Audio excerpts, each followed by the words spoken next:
Bismillahirrahmanirrahim. Assalamu alaikum 7th class students. I am Regina here with SST lecture number 27. Alhamdulillah, I am fine. Hopefully you are fine too.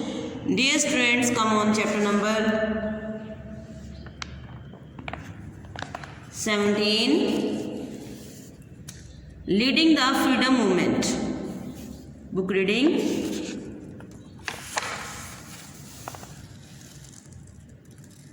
But the call of his country's problems was too strong, and he returned to India in 1935 to be made permanent president of the Muslim League. Under his leadership, it fought the 1937 elections, which were a disaster for the League. The Congress took control of 7 out of 11 provinces and refused to allow the Muslims to join them in the places where they had a good representation, if not an absolute majority. This was the last straw for the Qaid. In the Lahore Resolution in 1940, he stated clearly for the first time that the answer must be for two separate states, a Muslim state and a Hindu state. After a quarter of a century's struggle for some way of reconciling the two peoples in a single government, it was a great disappointment, but he saw that there was no other way. The Second World War came to an end in 1945 when Britain and her allies defeated their enemies. The British government now concentrated on its own problems, but the British rule in India and the transfer of power were important issues. In 1945, Lord Wavell, the Viceroy, called a conference to discuss the setting up of an executive council. The conference was held in Shimla and all the political parties were invited. Lord Wavell met with Gandhi, Maulana Azad and Mr. Jinnah separately, but there was disagreement on the representation of Hindus and Muslims. Mr. Jinnah rejected the proposals and the conference ended without success.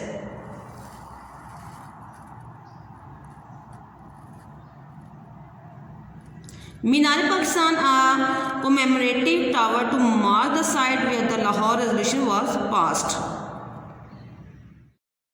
Another attempt was made in 1946 by the British government when a delegation led by Mr. Patrick Lawrence and Sir Stafford Cripps came with the cabinet mission plan. However, their proposals were also rejected both by Mr. Jinnah and by Congress leaders.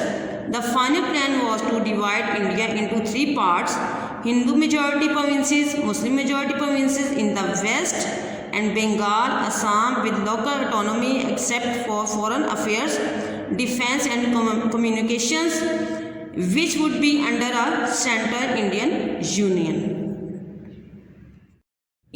The famous Lahore Resolution pointing the way to an independent Pakistan was passed on 23rd March 1940 in Lahore. This day is celebrated as a national holiday in Pakistan.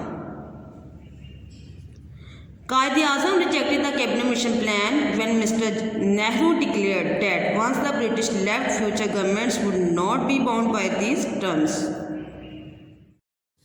The Quaid continued to fight for the rights of the Muslims. All the Muslims in India now united under him, and early in 1947, the government in the UK under Mr. Attlee agreed that there should be 2 separate and independent states. The bill was passed on 4th June and India was told that it would be independent on 14th August. The cause had to be sorted out in 6 weeks, which was of course a totally inadequate time. A new country, Pakistan, emerged on the map of the world on 14th August 1947. The two wings, West and East Pakistan, were united by a single government. Quaid-e-Azam was sworn in as the Governor General of Pakistan and also President, but alas, he was in the last stages of serious illness brought on by total exhaustion from a lifetime of overwork and stress. He died on 11 September 1948, but he had seen his life's work brought to a successful conclusion. There were still many problems, but the Muslim state had been achieved.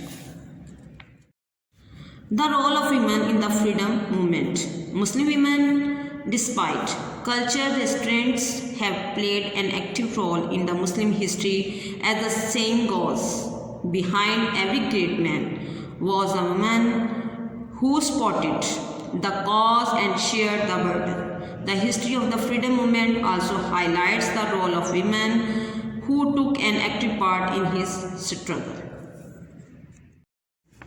One of the pioneers was Abadi Begum, popularly known as B.M. She was a mother of Muhammad Ali Jauhar and Maulana Shaukat Ali. Her unflinching support to her sons in the struggle for freedom was a source of guidance to other women of that generation. She confirmed her belief in the principles for which the Muslims were offering resistance to the British. Maulana Muhammad Ali Jauhar's wife, though a Parda observing lady, was the pioneer woman member of all the India Muslim League Working Committee and also the first to address a public meeting. Begum Jahan Shah Nawaz was a famous and competent politician of her time. She was selected to represent the Muslim of the subcontinent at the first Roundtable Conference in London in 1930. She was a member of the Punjab Legislative Assembly and of the All India Muslim League Council. After independence, she was a member of the Constituent Assembly, which had been set up to frame the Constitution of Pakistan. Begum Rana Liaquat Ali Khan, the wife of first Prime Minister of Pakistan, was in her own right an important political figure. In the course of the freedom movement, she formed the Women's Voluntary Service and National Guard. A compelling orator, she used her skills to inform people, especially the British, of the Indians' viewpoint.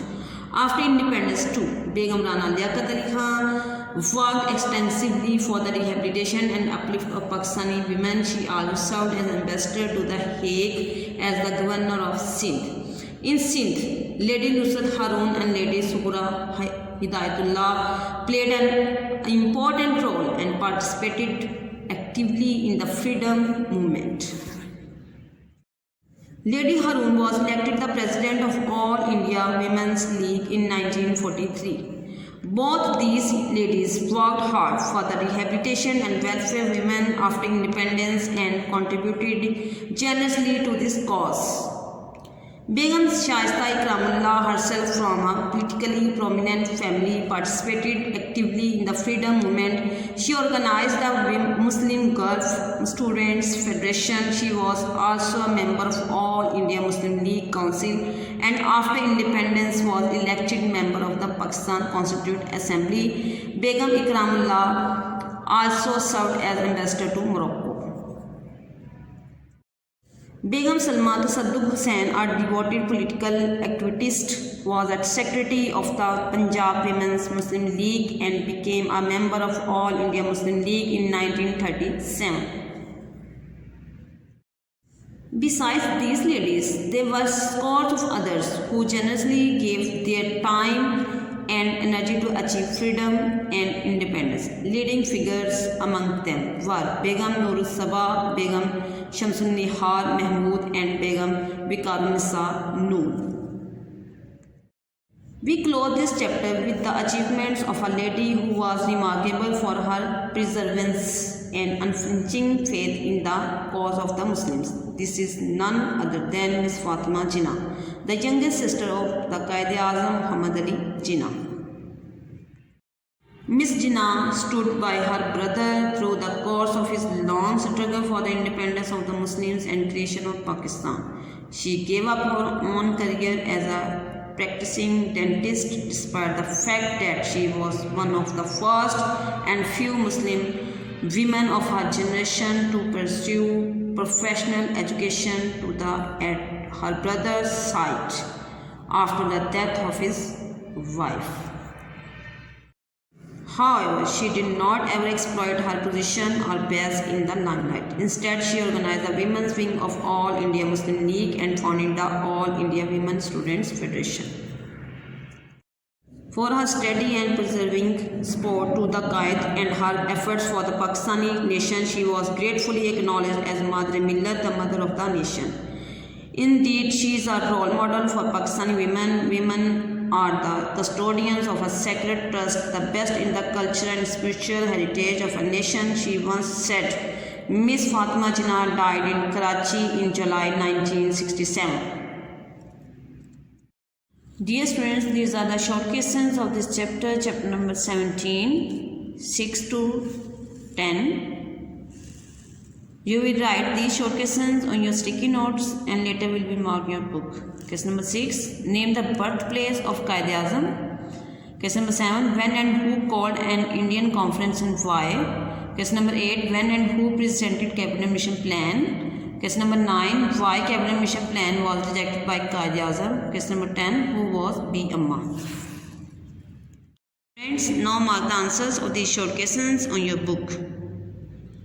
Short question number 6, answer. Wazir mentioned Karachi, the birthplace of Muhammad Ali Jinnah. Its answer, short question number 6 from here to here on page number 79. Come on page number 81. Short question number 7, answer. In 1945, Lord Wavell, the Viceroy, called an Indian conference to discuss the setting up of an executive council. Its answer, short question number 7 from here to here. Come on question number 8. In 1946, by the British government, when a delegation led by Mr. Patrick Lawrence and Sir Stafford Cripps came with the cabinet mission plan. Its answer, short question number 8 from here to here. Question number 9. Quaid-e-Azam rejected the cabinet mission plan when Mr. Nehru declared that once the British left, future governments would not be bound by these terms. Its answer, short question number 9 from here to here.